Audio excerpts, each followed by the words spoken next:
السلام علیکم ورحمۃ اللہ وبرکاتہ۔ سامعین کرام، میں آپ کی خدمت میں امپیج سیکھے کے سبق نمبر 2 کے سلسلے میں حاضر ہوا ہوں۔ تو آج ہم امپیج کا تعارف اور اس کا اندرونی چہرے کے بارے میں پڑھیں گے۔ امپیج کا لغوی و اصطلاحی معنی۔ ان کا لغوی معنی ہے میں، اندر، اور پیج صفحے کو کہتے ہیں۔ امپیج کا مطلب ہوا صفحے میں۔ اسی سے اس کی غرض و غایت سمجھی جا سکتی ہے کہ یہ سافٹ ویئر ان کاموں کے لیے استعمال کیا جائے گا جو صفحے کے اندر کے کاموں سے متعلق ہو، یعنی تحریر اور متعلقات تحریر۔ امپیج کا تعارف اور اس کی اہمیت۔ اردو کی تحریر و طباعت سے متعلق کوئی بھی کام ہو، اردو کے ڈاکومنٹس تیار کرنے ہوں، کسی سافٹ ویئر کا صفحہ بنانے کے لیے اردو تحریر کی ضرورت ہو، یا کسی اردو تحریر کو ڈیزائن کرنا ہو، وہ تحریر اردو کی کسی بھی ورڈ پروسیسنگ یعنی تحریری الفاظ کے سافٹ ویئر میں لکھی جائے گی۔ پاکستان میں اردو تحریر اور اردو ورڈ پروسیسنگ کے لیے استعمال ہونے والا سب سے کامیاب اور مقبول سافٹ ویئر امپیج ہے۔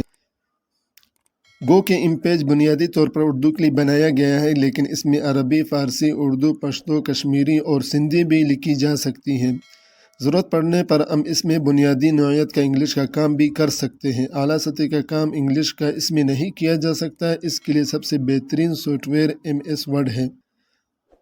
آج کل اردو کے جتنے اخبارات، رسائل، کتب، صحائف منظر عام پر آ رہے ہیں، تقریباً سبھی کا بنیادی کام امپیج میں انجام پاتا ہے۔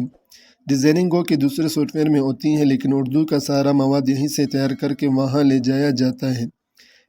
اس لیے اردو تحریروں کی ڈیزائننگ کا ذوق رکھنے والے حضرات بھی امپیج سے مستغنی نہیں ہو سکتے، اور اردو کتابوں، اخباروں، رسائل کی تحریر کا تقریباً سارا عمل ہی امپیج میں ہوتا ہے۔ انٹرفیس، اندرونی چہرے کا مطلب، جب بھی آپ کوئی سافٹ ویئر کھولتے ہیں تو سب سے پہلے سافٹ ویئر کی جو ونڈو آپ کے سامنے کھلتی ہیں اسے اس سافٹ ویئر کا انٹرفیس یعنی اندرونی چہرہ کہا جاتا ہے۔ امپیج پر کلک کرنے کے بعد آپ کے سامنے امپیج کا انٹرفیس کھل جائے گا۔ اس میں بائیں طرف آپ کو ایک لمبی پٹی نظر آئے گی جس میں مختلف قسم کی علامات بنی ہوئی ہیں، مثلاً تیر کا نشان، ہاتھ کی علامات، ترچی لائن وغیرہ۔ اس پوری پٹی کو ٹول بار یعنی آلات کی پٹی کہا جاتا ہے۔ امپیج کے انٹرفیس یعنی اندرونی چہرے کا تعارف۔ امپیج کے انٹرفیس میں 5 اصولی مرکزی جبکہ 10 ضمنی و عارضی چیزیں موجود ہیں۔ انٹرفیس میں موجود 5 مرکزی اور اصولی اشیاء: نمبر 1 ٹائٹل بار یعنی عنوان کی پٹی، نمبر 2 مینو بار، مینو کی پٹی، نمبر 3 ٹول بار، آلات کی پٹی، نمبر 4 ویو بار، دیکھنے دکھانے کی پٹی، نمبر 5 اسٹیٹس بار، صورتحال بتانے والی پٹی۔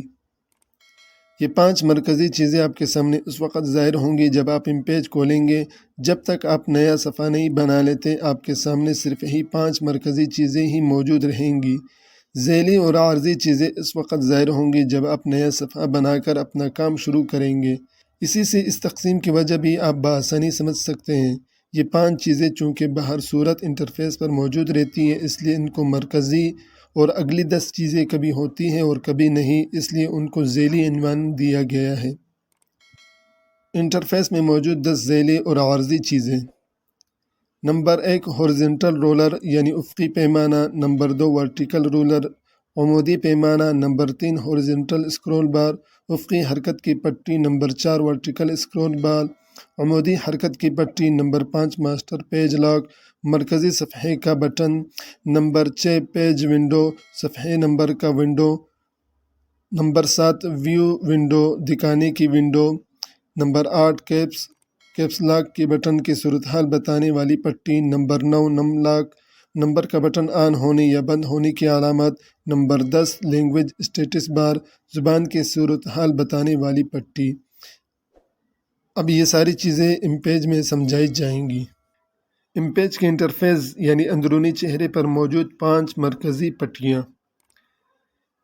نمبر 1 یہ ٹائٹل بار یعنی عنوان کی پٹی ہے، نمبر 2 مینو بار مینو کی پٹی ہے، نمبر 3 ٹول بار یعنی آلات کی پٹی یہ ہے، نمبر 4 ویو بار دیکھنے دکھانے کی پٹی یہ ہے، نمبر 5 اسٹیٹس بار صورتحال بتانے والی پٹی یہ ہے۔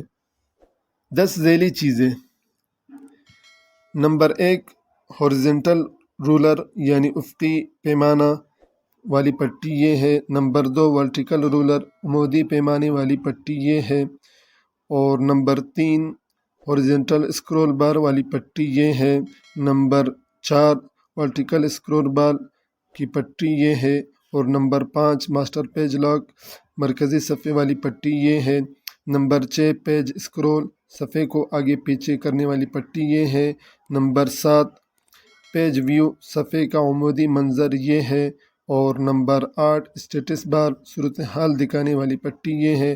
نمبر 9 لینگویج اسٹیٹس بار والی پٹی یہ ہے۔ نمبر 10 نمبر لاک اسٹیٹس والی پٹی یہ ہے۔